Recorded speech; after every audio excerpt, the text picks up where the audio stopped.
Assalamualaikum warahmatullahi wabarakatuh.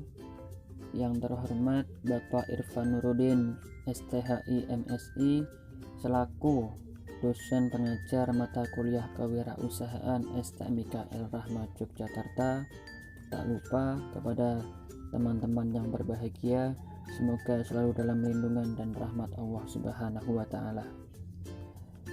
Kali ini kami dari kelompok 10 akan mempresentasikan hasil diskusi kelompok kami tentang hal-hal terlarang dalam jual beli.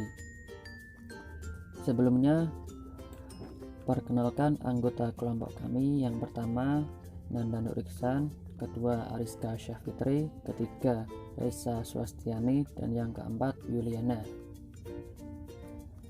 Pada presentasi kali ini terdapat 4 jubak materi yang akan kita bahas, yaitu jual beli yang terlarang, kemudian jual beli yang sah tetapi dilarang agama, lalu barang atau jasa yang dilarang dalam jual beli, dan yang terakhir transaksi yang terlarang dalam jual beli.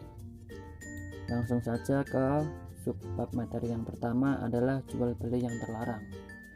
Jual beli terlarang artinya jual beli yang tidak memenuhi syarat dan rukun jual beli. Berikut yang termasuk jual beli terlarang adalah sebagai berikut. Yang pertama, jual beli sistem ijon. Jual beli sistem ijon adalah jual beli hasil pertanian atau tanaman yang belum dipanen.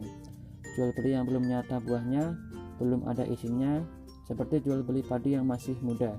Jual beli mangga yang masih berbentuk bunga, yang memiliki kemungkinan rusak masih besar sehingga dapat merugikan kedua belah pihak. Yang kedua, jual beli barang yang diharamkan. Jual beli barang yang diharamkan tidak sah dan dilarang karena haram hukumnya. Jika Allah telah mengharamkan sesuatu, maka Dia juga mengharamkan penjualannya. Yang ketiga, jual beli horor atau jual beli yang belum jelas. Artinya, jual beli yang di dalamnya ada unsur ketidakjelasan atau memungkinkan terdapat penipuan. Yang keempat, jual beli anak binatang yang belum lahir. Hal ini dilarang karena belum jelas kemungkinannya ketika lahir, hidup atau mati. Rasulullah SAW bersabda, sesungguhnya Rasulullah SAW melarang jual beli anak binatang yang masih dalam kandungan induknya. Hadis riwayat muttafaq alaih. Dan yang kelima, jual beli barang yang bukan miliknya. Maksudnya adalah jual beli yang barangnya belum ada. Rasulullah SAW bersabda, jangan menjual sesuatu yang tidak ada padamu. Hadis riwayat Tirmizi. Jual beli yang sah namun terlarang menurut agama. Yang pertama, jual beli ketika dilangsungkan khutbah dan sholat Jumat. Yang kedua, jual beli tapi dengan menghadang penjual sebelum masuk pasar. Yang ketiga, jual beli untuk menimbun barang. Yang keempat, jual beli dengan mengurangi timbangan. Yang kelima, jual beli mengecoh. Yang keenam, jual beli barang yang sudah dipesan orang lain. Untuk pembahasan pertama, jual beli ketika dilangsungkan khutbah dan sholat Jumat. Larangan ini terutama diperuntukkan bagi laki-laki muslim yang seharusnya ikut sholat Jumat ketimbang berdagang. Larangan tersebut merujuk pada surat Al-Jumu'ah ayat 9 yang artinya, wahai orang-orang yang beriman, apabila diserukan untuk menunaikan sholat pada hari Jumat, maka segeralah kamu mengingat Allah dan tinggalkanlah jual beli. Yang demikian itu lebih baik bagimu jika kamu mengetahui. Yang kedua, jual beli tapi dengan menghadang penjual sebelum masuk pasar. Cara ini membuat penjual tidak tahu harga pasar dari barang yang dijualnya. Pembeli bisa mendapatkan harga murah dengan cara licik tersebut. Yang ketiga, jual beli untuk menimbun barang. Jual beli yang diniatkan untuk menimbun barang agar harga bisa menjadi lebih mahal akibat langkanya stok barang juga tidak diperbolehkan. Nabi Muhammad bersabda, tidaklah akan menimbun barang kecuali orang-orang yang durhaka. Hadis riwayat Muslim. Yang keempat, jual beli dengan mengurangi timbangan. Cara curang dalam berdagang salah satunya dengan mengurangi takaran barang saat transaksi. Jual beli ini akan menzalimi pembeli dan dilarang karena menjadi penipuan. Yang kelima, jual beli mengecoh. Jual beli ini melibatkan unsur penipuan. Contohnya, mencampurkan barang berkualitas bagus dan buruk dalam satu tempat agar pembeli terkecoh saat memilih barang yang hendak dibeli. Yang keenam, terakhir, jual beli barang yang sudah dipesan orang lain. Jika suatu barang dalam status sudah sepakat dipesan atau ditawar seseorang, maka tidak sah diberikan pada pembeli lain sebelum kesepakatan sebelumnya batal. Nabi Muhammad SAW bersabda, "Janganlah seseorang menjual sesuatu yang telah dibeli orang lain." Hadis riwayat muttafaqun alaih. Barang atau jasa yang dilarang dalam jual beli. 1. Bisnis jual beli jasa tato. Seni tato merupakan salah satu jenis bisnis yang cukup digemari oleh sebagian orang, terutama anak-anak muda. Bahkan dianggap sebagai karya seni yang menjadi ciri khas dan identitas sekelompok orang. Orang yang menggunakannya pun merasa percaya diri, maco, dan gaul. Tetapi oleh sebagian orang, para penggunanya justru sering diidentikan dengan penilaian negatif, seperti preman, anak jalanan, dan lain sebagainya. Dalam Islam, praktek tato ini mendapatkan perhatian yang sangat serius, bahkan termasuk salah satu perbuatan yang dikutuk atau dimurkai oleh Rasulullah. Maka jika hal ini termasuk perbuatan yang dimurkai oleh Rasulullah, maka tentu memfasilitasi dan menjual jasa tato juga bagian yang terlarang. Yang kedua, bisnis jual beli prostitusi. Prostitusi merupakan salah satu penyakit masyarakat yang sudah lama muncul dan berkembang baik secara liar maupun terorganisir. Bahkan bisnis ini dikembangkan oleh sebagian oknum untuk meraup keuntungan finansial sebanyak mungkin, baik dengan cara yang santun maupun cara-cara pemaksaan, penculikan, penipuan, dan berbagai cara yang tidak manusiawi.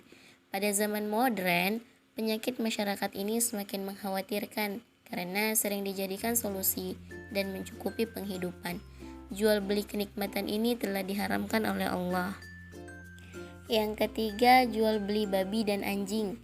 Keharaman dan kenajisan tentang dua jenis benda atau makhluk ini banyak dijumpai baik dalam Al-Quran maupun hadis Nabi.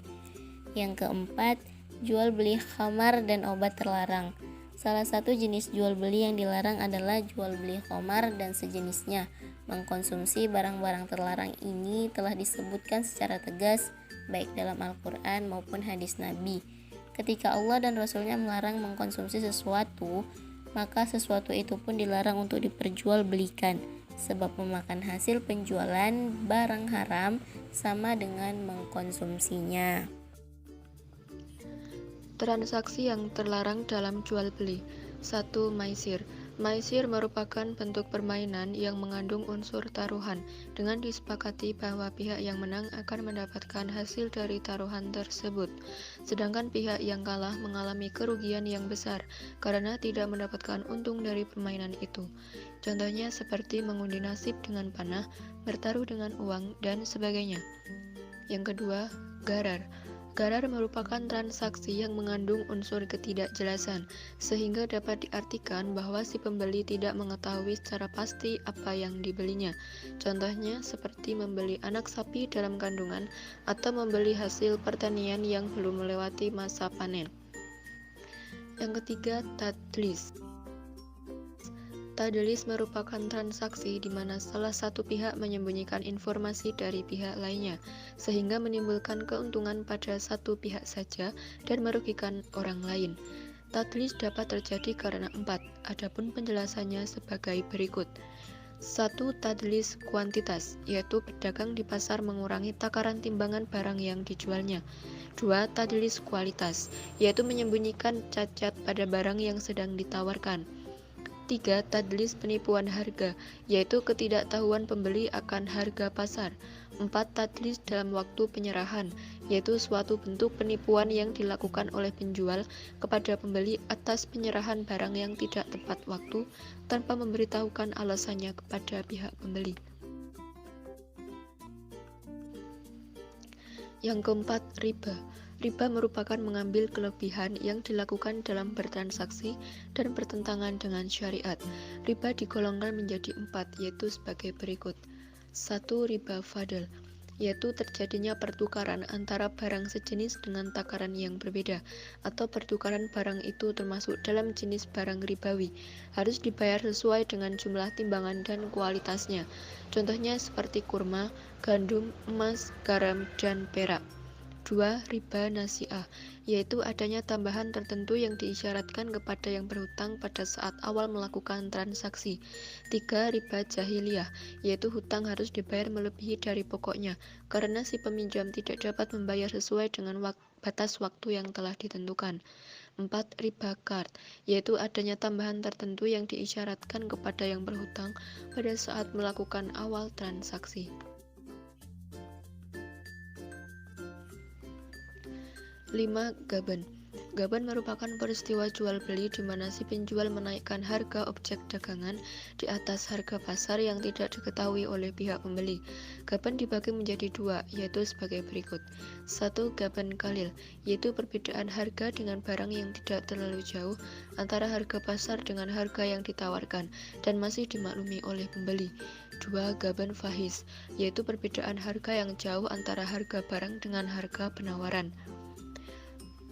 6. Riswah. Riswah merupakan perbuatan yang memberi sesuatu kepada pihak lainnya, padahal bukan haknya atau juga dikenal dengan istilah suap menyuap.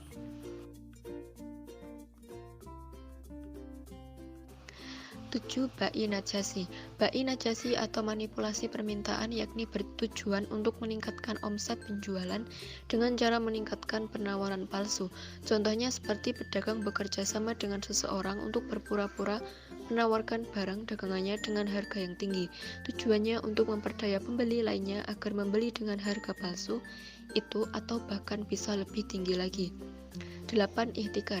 Ihtikar atau manipulasi penawaran ini dilakukan sebagai upaya memperoleh keuntungan yang berlipat-lipat dengan cara menjual jumlah barang yang langka ditawarkan dengan harga yang selangit. Contoh seperti harga masker yang selangit, ternyata ada beberapa oknum yang sengaja melakukan penimbunan barang sehingga ia dapat menjualnya dengan harga tinggi. Hal ini tak lain ia lakukan untuk mendapatkan keuntungan besar. Yang kesembilan ada bai al-mudtar. Bai al-mudtar identik dengan jual butuh, yaitu dilakukan karena salah satu pihak dalam kondisi yang sangat membutuhkan, sehingga tidak menutup kemungkinan oleh pihak yang kuat mendapatkan keuntungan yang lebih, akan tetapi merugikan pihak yang lain. Contohnya seperti seseorang dalam kondisi sangat membutuhkan uang, alhasil dengan sangat terpaksa ia menjual tanahnya yang jauh dari harga pasar. 10. Ta'aluk. Ta'aluk atau cacat akad merupakan berlakunya akad pertama akan tergantung pada akad kedua. Hal ini tentu akan menimbulkan tidak terpenuhinya rukun akad, yaitu objek akad sehingga menjadi tidak sah. Contohnya seperti saat putra akan menjual tanahnya pada putri dengan harga sekian yang wajib dilunasi dalam jangka waktu 12 bulan, dengan syarat putri harus membeli mobil putra. Yang ke-11 ikrah. Ikrah merupakan suatu perbuatan yang ditimbulkan dari pemaksa untuk mengerjakan perbuatan yang dituntut oleh pemaksa. Ikrah dibagi menjadi dua, yaitu sebagai berikut. 1. Ikrah mulji, yaitu sebuah paksaan yang dapat menghilangkan kerelaan dan merusak ikhtiar atau pilihan pada orang yang dipaksa. Wabah Zuhaili berpendapat bahwa ikrah mulji yaitu sebagai pemaksaan yang membuat seseorang tidak mempunyai kemampuan seperti seseorang mengancam orang lain dengan sesuatu yang merusak dirinya. 2. Gairu mulji, yaitu pemaksaan yang dapat menghilangkan kerelaan akan tetapi tidak sampai merusak ikhtiar atau pilihan pada seseorang yang sedang dipaksa. Terima kasih atas perhatiannya. Apabila kami dalam menyampaikan presentasi ini ada salah-salah kata atau perbuatan, kami mohon maaf yang sebesar-besarnya. Billahi taufiq wal hidayah. Wassalamualaikum warahmatullahi wabarakatuh. Untuk sesi tanya jawab, silakan ajukan pertanyaan melalui WA group. Terima kasih.